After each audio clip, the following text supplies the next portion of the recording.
Good morning, everybody. How you doing? It is Color and Chat with Joanna, and I am Joanna. We are working today with okay, we're working on. Look how cool. This is all we have left, people. We have two squares left, and here she is. Okay, I am working with my phone today because my stupid keyboard decided it was time to leave the planet. Can we have a moment of silence? Here, I'll take her out of the trash so everybody can say goodbye, goodbye, dirty old keyboard. It's time for another $20 fix. If I have to fix one more thing this month, I want to do a shout out. By the way, welcome to Color and Chat, Joanna. I am Joanna. Hey, we have this, and this. This is it. We're going to knock this out this weekend. I know I said I was going to do it last weekend, but last weekend, it is a Christmas season after all. We're all a little cookie dookie, and we're all just huffing and puffing it, trying to get by. And I just want to send out a shout out to all of the lovely people who have crappy things happen to you in December.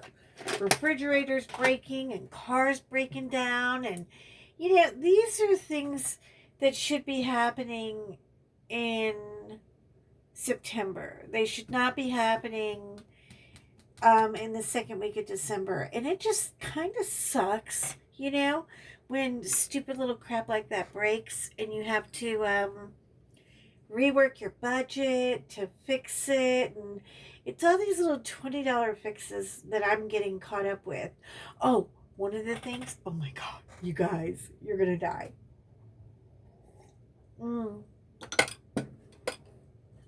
Hold on. Let me get going on her.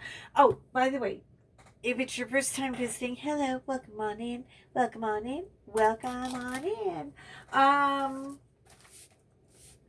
Today we are working on a magical tree, and I'm hoping we are getting to the end of it. This is by the McNeil Studio, and it is 22 by 22 square.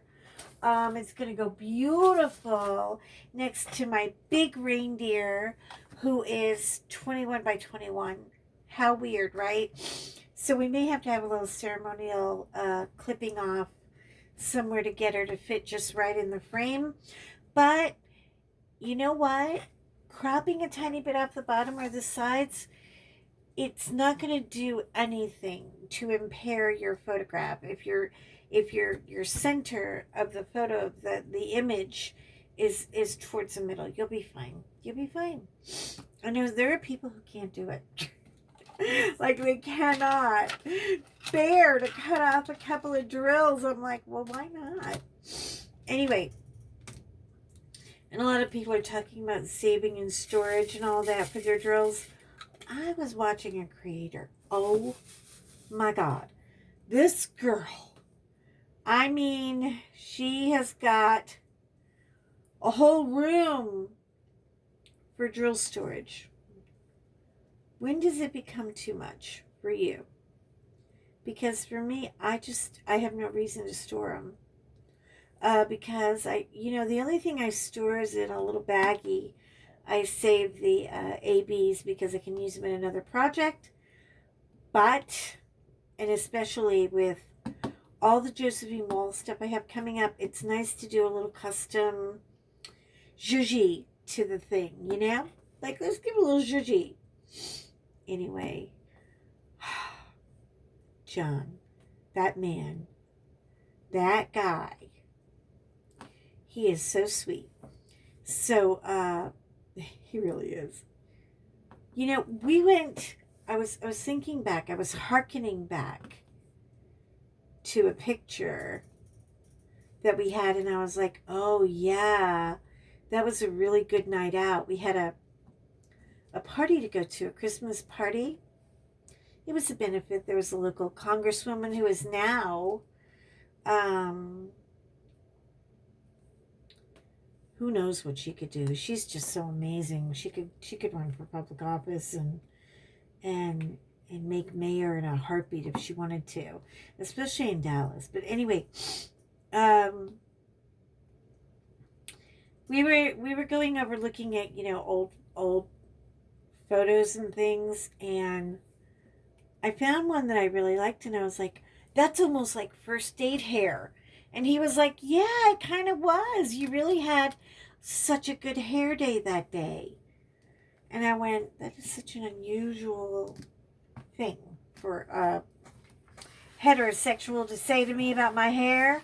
And he was like, no, when you have a good hair day, it is like Farrah Fawcett worthy hair. You have good hair. And it was so sweet of him to say that.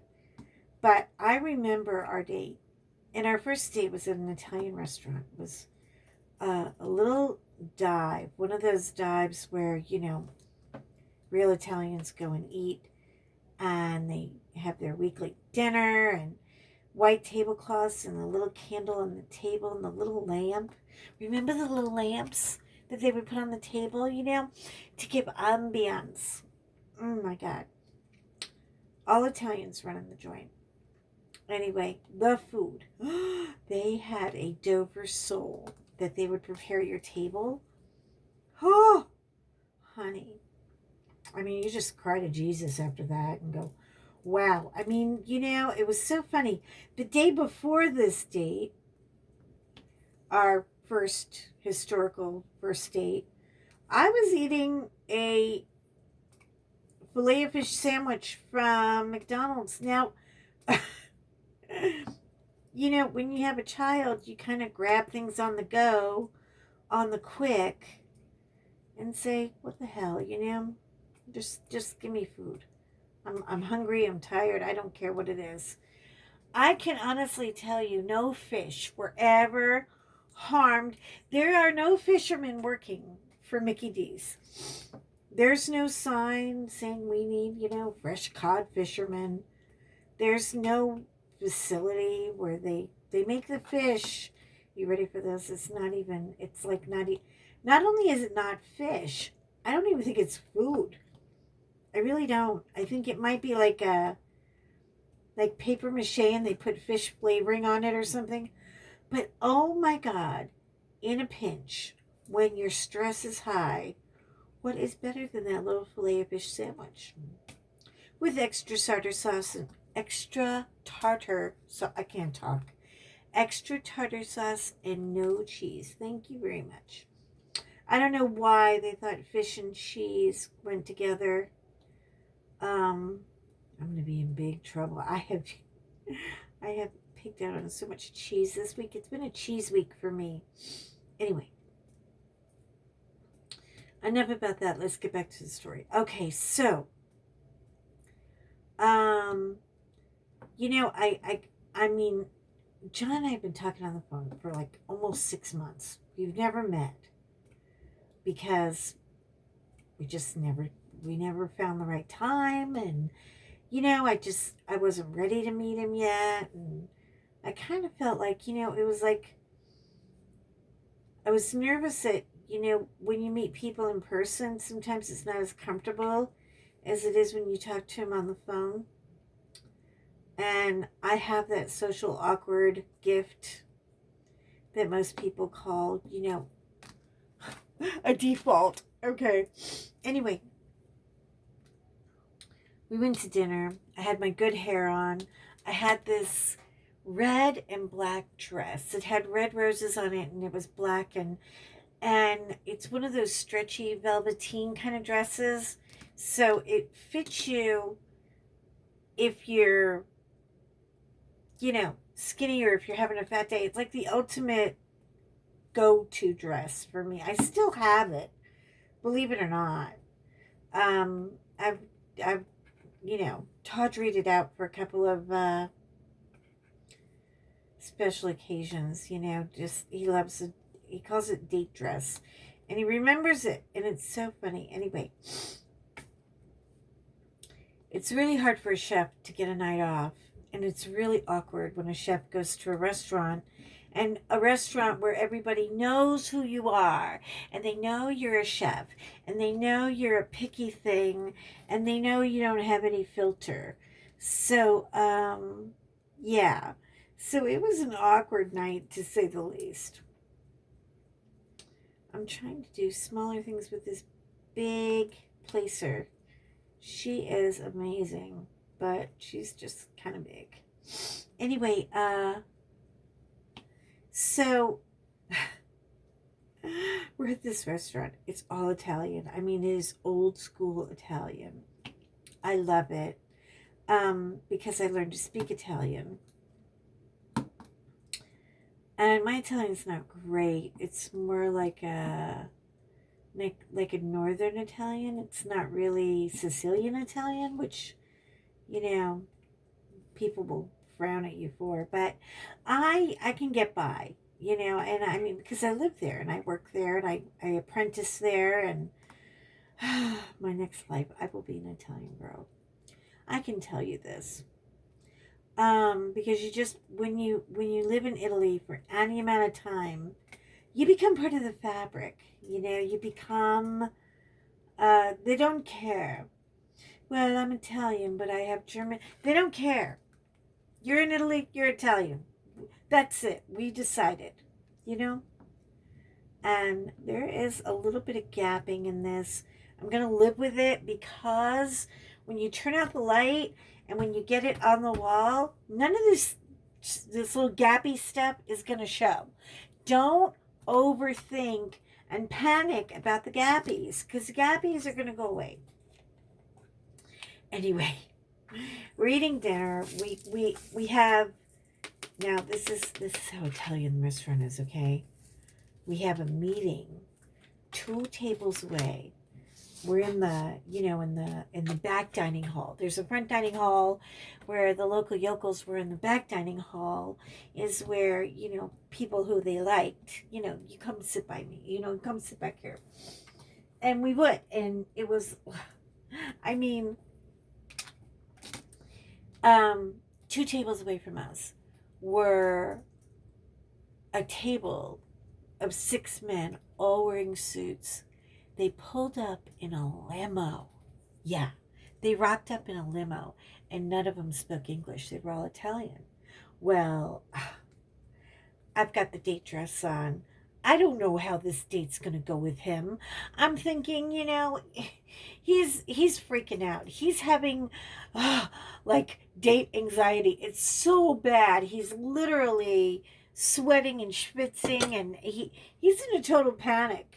And I don't know why, but he was just so nervous because my husband is genuinely, he's not a meek or timid person, but he is genuinely shy, He's not quick to warm up to people. But when he does, well, then he does. I mean, it's real. He doesn't, he's not like me. He's not a big mouth. He doesn't want to be like with a party. He doesn't want to, be heard or seen. But he can tell a joke like nobody's business when he gets around to it. And this is what I love about him. He's clever and he's smart. And his jokes are relevant and they're funny and they're not stupid. He's smart, And I think I just went after that brain like it was pudding. Anyway, yeah, so I'm kind of, laughing and carrying on, and I'm twitching and playing with my hair, and one of the guys, from the other table, he looks over and he starts talking and says, "Oh, you know what I see? I see something very nice." And he says in Italian, and he says, "Nothing is prettier or shines brighter in a room than a woman in love." And I turned my head because I'm nosy and because, I mean, clearly this is a soprano dinner. I'm not supposed to be listening to them, but I can't help it. They're only, like, there's one little 4-top table in between us, and then there's this big round table, and they're at it. So naturally, I have to eavesdrop. And I turn my head real quick Because I know I'm the only girl in the room. Who else are they talking about? I flip my hair back and I look at him with these steely eyes and I'm like, ma scusi, you know, se la parla italiano. And he just laughed so hard. And so the whole table, they all just cracked up. John doesn't know what the hell is going on. He is out of the loop. He is at the wrong lunch table right now. He doesn't know if he's coming or going. He's afraid he's going to be in the trunk of a car because Singiorno was there, and Singiorno is the manager and the owner, and he fathered us so much. You know, when you're a single mom, like I was at the time, you don't realize it until you're married way down the road. But people are sent to you and they watch over you and they are very protective of you. For all the right reasons, because they feel like it's their responsibility. I know it's weird, right? But I didn't notice it until I got older. And now I see it. Now I see, oh, get in there. Now I see it. So it's very relevant, and it happens, Somebody's got to be looking out for those single moms and the widows, and I really, why is she on a date? She doesn't date men. She doesn't date anybody. All she does is work, this crazy girl. And I did. That's all I did was work, and take care of my little kiddo. And I mean, everywhere he went, I had a cot I took with us. I took games with us. I took, anything I could do, and books. David loved to read books. He was happy as a camper reading a book. And I always made him a little campsite reading a book. Anyway, back to the date. We're there, 2 hours rolls by like it's 2 minutes, okay? The date is a hit. I am excited. I think I found the guy. He thinks he found the girl. Neither one of us know what to do with it because we're so awkward. We can't. Anyway. So like 2 hours goes by. It's getting a little late, and Sundrino, he comes by and he brings the check. And John didn't ask for the check. He just brought it because he said, we'll find out. We'll find out what he's made of. Let's see what he tips, And I told him, I said, you're being watched right now. I just want you to know, none of these people mean you any harm, but they are watching. I said, I make all the tiramisu for this restaurant. And, these people are my friends. And, because he had restaurant food from Cisco, because they small places like that, they can't afford a pastry chef and, all of that. So they get their food, they get their desserts, very good desserts, restaurant quality from Cisco. I'm a little picky. I told him he could do better for his money. I said, nothing against Cisco, but I make a better tiramisu than this. And he said, well, make me one day. And I did. And he said, do you want a job? And I said, yeah. He said, bring me tiramisu every week. And we undercutted Cisco, and I had a third job. Because 2 jobs weren't enough, But what did I care? And it was so funny because one day he had to come over and pick up the tiramisu because I was at home with a broken down car, and I had David at home and he had a cold, and he came over. He's so sweet, this little old Italian guy. He's so cute. He came over to pick up his tiramisu and found like 6 state troopers there. And all the state troopers were there because I used to iron for them, I don't know if I think I told you a story. When I was, when David was young and he couldn't really be with anybody because he was on a heart monitor. Is this thing even recording? Hello? Anyway, so So we'd have state troopers rolling in and out all the time because I would do their ironing for them. I was undercutting anybody. You know what I say? If you're a single mom out there and you're trying to work your hustle, hustle, hustle, hustle, hustle. Do what you got to do, girl. Don't get lazy. Don't get compliant.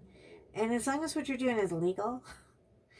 Now, if you're, I mean, really, just do what you got to do for your kids. That's what I did. Anyway, back to the restaurant. So John is like, I wonder how the dessert here is. And I said, well, we're kind of laughing. And I said, I know the tiramisu is very good. How did I know that? Because I made it. And he didn't know. He didn't know what was going on or what our relationship was. He just knew he was like in really weird waters. And the maitre d', he comes over, Sinjorno, he comes over and he brings the check. And I'm like, oh, no. And I looked at the check and I looked at him. And I'm looking at my date and I'm like, he said, excuse me, one moment, please. I asked him, I said, look, this was a pretty extravagant dinner. Can I do my part? I mean, really, I may be a struggling single mom, but I'm going to do no. He said, no, it's not about the check. He said, can I ask you something? And, he said, I just, wait a minute. The maitre d' is standing there. He's like, what? This is it. This is the test. Is he going to pass or fail? Is he going to leave a big tip? Is it going to be too big? If it's too big, he's trying to hide something. If it's too small, he's a cheap bastard. And I am not allowed to see him again. This guy thinks he's kind of like my father, All old Italian men think they're your dad. Anyway, I said, okay, here we go. It's, I know what they're doing.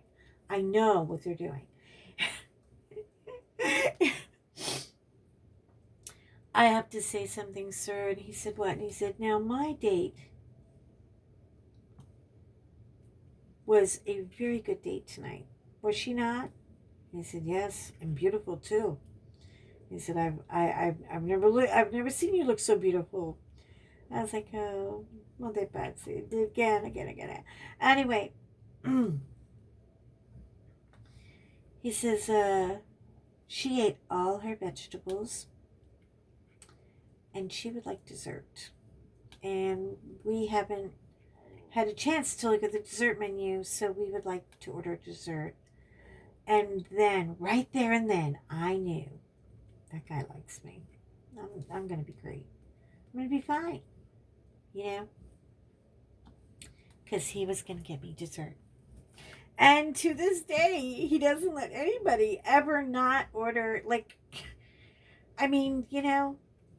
she was a good girl. She ate all her vegetables, and she would like a piece of cake. And I was like, oh, that's so sweet. Anyway, we got the tiramisu, and I never told him, and to this day, he still doesn't know, but it was my tiramisu he was eating. And he was like gobbling it down like it was just crack on a plate. So that's my story. So that's what happened. Anyway, have a great day. I'm going to finish up here. We're so close, you guys. We are so close to being done. Have a great day. I'll see you over the weekend. If I don't see you, please shine big. Shine on. Do not stress. Everything's going to be okay. We're going to have a lovely holiday season. I'll talk to you soon. Shine on. Bye.